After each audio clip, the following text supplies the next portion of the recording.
Mais um Conversas do Campo para vocês e hoje o convidado é o professor Paulo Djalma Zimmer. Ele vai falar com a gente um pouquinho sobre sementes de qualidade para as altas produtividades. Então fica com a gente que tem muita informação por aí.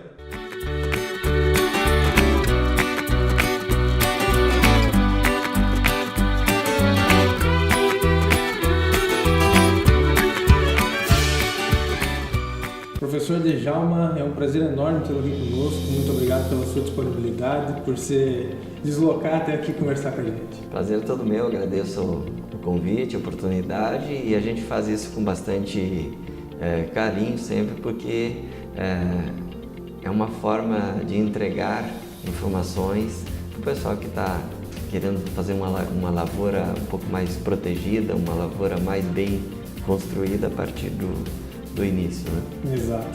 Muito obrigado, meu professor. Então, professor, para a gente começar, quais seriam os atributos de qualidade que a semente deve atender? Então, a gente define a semente com 4 atributos, né? Atributo físico, fisiológico, genético e sanitário. Por quê? Porque em algum momento isso vai fazer muita diferença para a semente ou para a lavoura.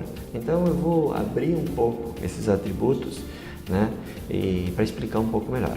Então vamos pegar o primeiro atributo, o atributo físico da qualidade da semente. Tem a ver com tamanho, tem a ver com padrão de forma, tem a ver com trincamentos, amassamentos, danos muitas vezes imperceptíveis a olho nu, né, mas que num segundo momento podem interferir muito, principalmente com relação ao tratamento de sementes ou a inoculação ou a própria plantabilidade. Vai interferir na relação física da semente com o sistema de distribuição das plantadeiras.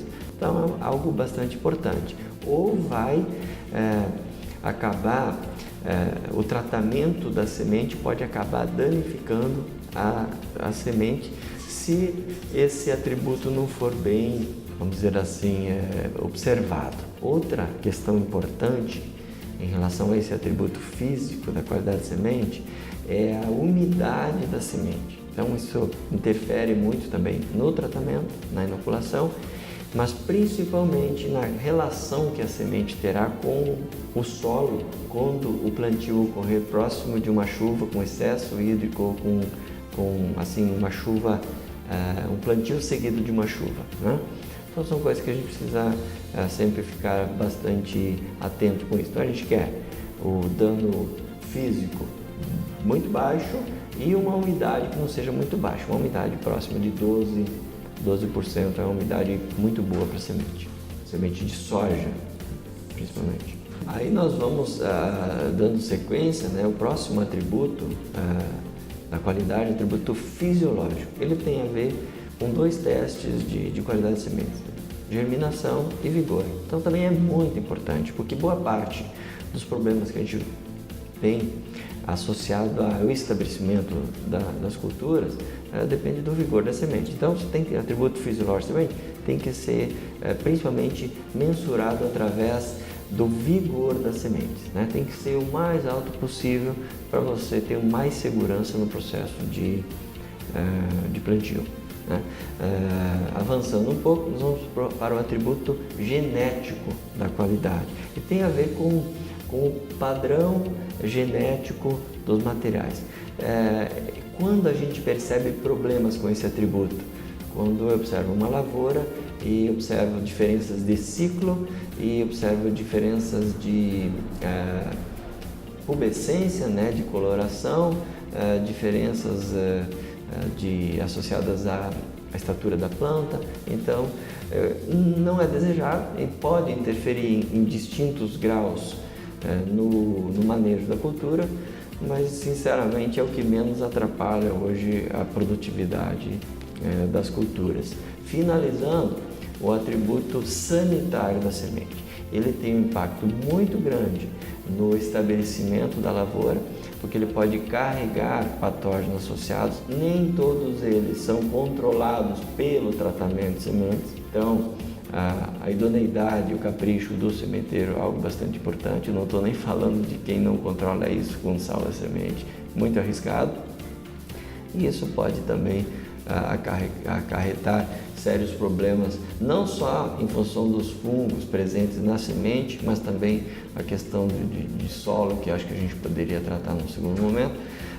Isso, neste ano, no Rio Grande do Sul, nós tivemos sérios problemas com a questão sanitária, que provocou muitos problemas de replantio, porque quando você casa presença de patógenos, não necessariamente só na semente, mas também no solo, e condições ambientais que atrasam a emergência, por exemplo, temperatura do solo mais baixa, excesso de água, falta de oxigênio no solo, aí o fungo toma conta e acaba com a sua lavoura. Então, por isso, esses 4 atributos, num momento ou em outro, farão toda a diferença na segurança de começar bem uma lavoura. Perfeito. A gente teve muito problema de tompamento, dumping off aqui no estado, né? Professor, o senhor falou de atributo fisiológico, atributo sanitário.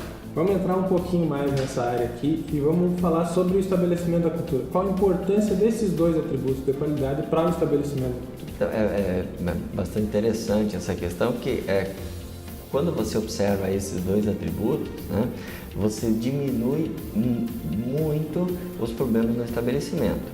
Por quê? O atributo fisiológico tem a ver, como eu falei, em relação ao vigor da semente. O que é vigor? É capacidade fisiológica, é a velocidade com que uma semente consegue sair do estado semente para o estado planta. E ela vai fazer todo o enfrentamento com o ambiente no estado planta. No estado semente, ela é um prato de comida para os patógenos, né? Então, é importante isso. Vigor alto, qualidade fisiológica garantida, para você ter uma rápida emergência, um rápido estabelecimento. A questão sanitária, ela anda junto com isso, porque se eu não tenho um tratamento de sementes eficiente ou eu tenho problema sanitário no solo, isso se potencializa quando não tem vigor. Por quê? Porque ela vai atrasando, a condição ambiental não é a boa, né? E aí o patógeno toma conta. Então, vigor alto, condições ambientais boas, você tem um enfrentamento maior das questões sanitárias. Vigor baixo, condições ambientais que não são boas, você tem um problema no estabelecimento. É óbvio que as questões muito relatadas neste ano aqui no estado pegaram inclusive, isso é importante falar, pegaram inclusive lotes de sementes com alta qualidade fisiológica. Entretanto, faltou nesta questão o solo. E aí a gente precisa fazer uma crítica, e o Rio Grande do Sul tem ótimos especialistas na questão de solo que nem sempre são ouvidos pelos produtores. Então fica aí uma crítica, vamos dar mais atenção a esses profissionais que nós temos aqui no estado, que são grandes especialistas nessa questão de solo. E eu vou entrar um pouquinho nessa questão, ainda que não seja a minha área, mas nós temos uma monocultura de soja aqui que ela não se sustenta. Nós precisamos usar mais cereais, gramíneas, né? Inclusive no verão, ou fazer um trabalho bem legal de gramíneas no inverno para você cortar o ciclo dos patógenos de solo que estão causando sérios danos. Isso ficou bem claro este ano ao estabelecimento das culturas e depois persistem ao longo do desenvolvimento da lavoura. Esse ano a gente teve semeadura do começo de outubro até o final de dezembro. Pois é, não, mas isso até é uma coisa que pode, se eu usar bem essa questão da janela de semeadura, é uma fortaleza que nós temos. Sim. A gente tem que controlar um pouco mais a ansiedade no plantio. Não tem por que a gente forçar plantio na abertura da janela. Você força lá no fim porque você não vai deixar de fazer a lavoura. Mas no início a gente precisa controlar um pouco a questão da ansiedade. E aí eu digo que nós temos que ter mais um atributo aí, o psicológico, né? Para a gente controlar um pouco aquela ansiedade e fazer o plantio num momento onde eu tenho uma previsão climática nos dias que sucedem o plantio um pouco mais favorável para que se estabeleça a cultura, porque depois que a soja conseguir emitir raiz, estabelecer, ela suporta condições mais adversas. O problema é a gente colocar ela numa situação completamente solo frio, falta de oxigênio no solo, muita pressão sanitária. Aí acontece tudo isso que a gente aconteceu, ainda que eu tenha uma semente boa. Sim. Tudo isso que a gente viu esse ano. Porque não podemos colocar a responsabilidade só em uma questão, né? Claro. O estabelecimento ele é produto de muita coisa, regulagem, acompanhamento de plantadeiras, né? Acompanhamento de plantio, profundidade, o meu sistema de produção, se ele constrói um solo favorável ou ele está desconstruindo o solo, qualidade da semente, todos esses atributos que a gente falou, né? E o momento lá de você colocar isso no solo. Então são várias coisas. São várias questões. O pessoal não está muito ligado em tudo isso. Acho que o aspecto psicológico... nós vamos ter que trazer os psicólogos também para a jogada aí. Bom, professor, a gente falou do aspecto fitossanitário, da qualidade de semente, do aspecto psicológico também. E o que seriam as chamadas semente verde? Semente verde, o senhor diferencia para nós semente verde e semente esverdeada, então... E o que isso influencia, qual é esse problema, como a gente pode minimizar? Então, a semente, tecnicamente a gente costuma tratar mais como semente esverdeada, porque ela assume distintas tonalidades de verde, né? E no que ela se diferencia de uma semente normal? Principalmente na capacidade de armazenamento. Ela tem uma longevidade menor, porque no processo de formação, desenvolvimento ali da semente, o processo de maturidade dela foi precipitado, foi acelerado e por isso ela não terminou algumas trocas fisiológicas, entre elas a troca da clorofila para outros amiloplastos, entendeu? E então todas as sementes são esverdeadas durante a formação e elas perdem isso. As que perdem, concluíram a maturidade, as que não perdem, não concluíram a maturidade, permanecem esverdeadas. Então, o esverdeado é um sinal de uma maturidade não concluída. E não apenas por isso, pela cor, mas outros processos importantes para a capacidade de armazenamento, para a longevidade, para o vigor, não foram concluídos naquela semente. Por isso ela tende a ter um tempo de armazenamento menor e costuma dar mais problema no campo. Por isso, a indústria sementeira estabelece um ponto de corte em todos os lotes de sementes. Então, no controle interno de qualidade, a sementeira já descarta aqueles lotes que possuem um percentual significativo de sementes esverdeadas, exatamente para evitar isso. Então, isso é controlado na indústria, deve ser controlado na indústria de sementes. Agora, outra parte da pergunta, o que leva à produção de sementes esverdeadas ou de campos de produção que eventualmente apresentam mais sementes esverdeadas?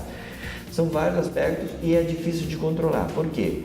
Depende do ano. Então, problemas de raiz na soja tendem a aumentar o percentual de sementes esverdeadas. Problemas sanitários do solo, falta de água, né? Isso é um fenômeno que muda ao longo dos anos. Temperaturas elevadas durante e tudo isso mais associado ao enchimento de grão, principalmente nos últimos dias. Sim. Tá? Então, vamos pegar temperatura elevada, deficiência hídrica, pode ser causada por falta de água ou por apodrecimento de raiz, né? Questões sanitárias de solo, tudo isso costuma aumentar o percentual de sementes esverdeadas. E tem mais um desequilíbrio no manejo de alguns fungicidas, quando você perde um pouco a mão no controle sanitário e começa a colocar mais fungicidas de forma exagerada no final do ciclo, pode também causar um aumento de sementes esverdeadas no lote. Mas o que a indústria sementeira faz? Né? Ela já identifica esses campos e já descarta eles para semente. Né? Pelo menos é assim que as boas práticas de produção de sementes sugerem que seja feito. Né? Então é um problema que fica lá, ele tende a ficar mais na sementeira. Agora, como a gente está falando, a gente não está falando só para o Rio Grande do Sul, nós estamos falando para amigos de todo o país, é preciso também chamar a atenção, quando se fala em semente esverdeada, que há uma região, no Tocantins principalmente, que produz semente de soja na entre-safra, no inverno nosso. Então a semeadura, a colheita praticamente ocorre no mês de agosto e setembro. E por ser num sistema de produção com subirrigação, e elevadas temperaturas, é comum você ter a presença naqueles lotes de uma elevada quantidade de sementes esverdeadas. Só que elas não costumam dar problema no plantio porque elas são colhidas em setembro e são semeadas em outubro e novembro. Sim. Então você foge daquela questão da longevidade, porque ela é super jovem, está esverdeada, ela consegue, se você teve um controle de qualidade legal, você pode assumir que aquele esverdeamento não causará problema no estabelecimento das lavouras. É muito diferente você ter uma semente esverdeada produzida em janeiro, fevereiro, março e ter que ser armazenada até outubro, novembro, dezembro. Aí aquele lote começa a ter, o esverdeado já não terá aquele desempenho. Sim. Então isso é importante a gente acertar. Perfeito, professor. Então, professor, para a gente fechar aqui, para a gente ter mais ou menos, não digo um número, mas uma expectativa. Qual seria o ganho de produtividade da gente usar semente de alta qualidade, com vigor, alto vigor e boa germinação? Olha, eu tenho alguns números para te passar, mas eu quero provocar uma reflexão também. A pergunta vou devolver ela um pouco diferente. Quanto vale você ter uma lavoura bem estabelecida para o desempenho? Quanto custa você ter uma lavoura mal estabelecida e ter que replantar?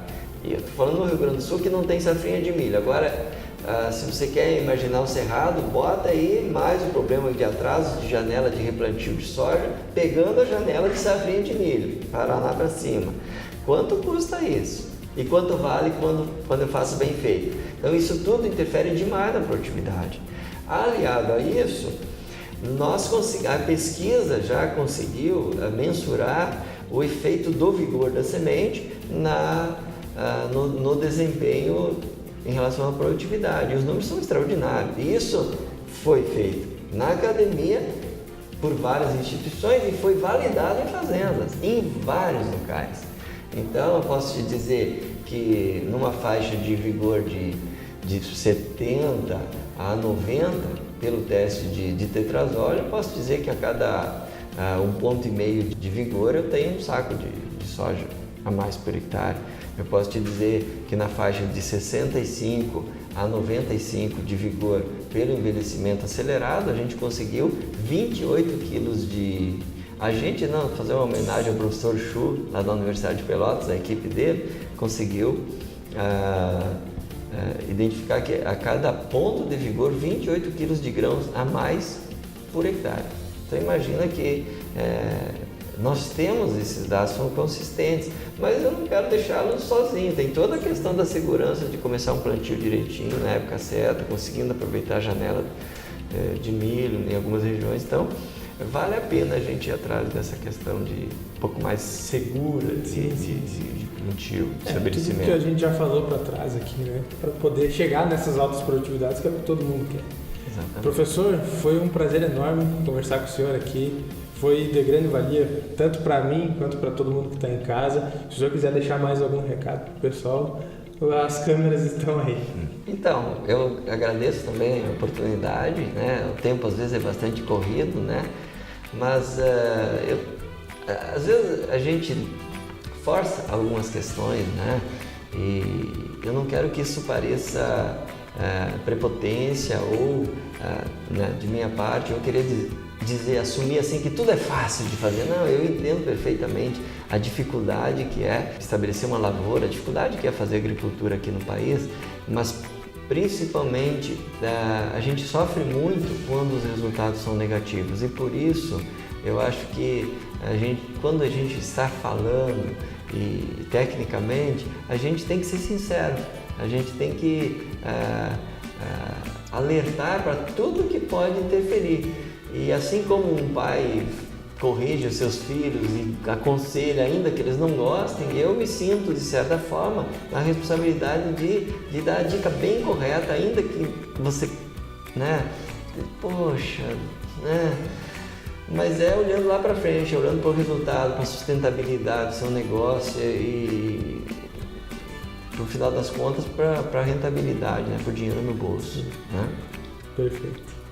Era isso aí, pessoal, acho que ficou bem claro para vocês aí. Sugestões e dúvidas deixa nos comentários, não esquece de deixar o teu joinha no vídeo, já te inscreve no canal da Timac e segue o Mais Soja lá no Facebook. Era isso aí, um forte abraço e até o próximo Conversas do Campo.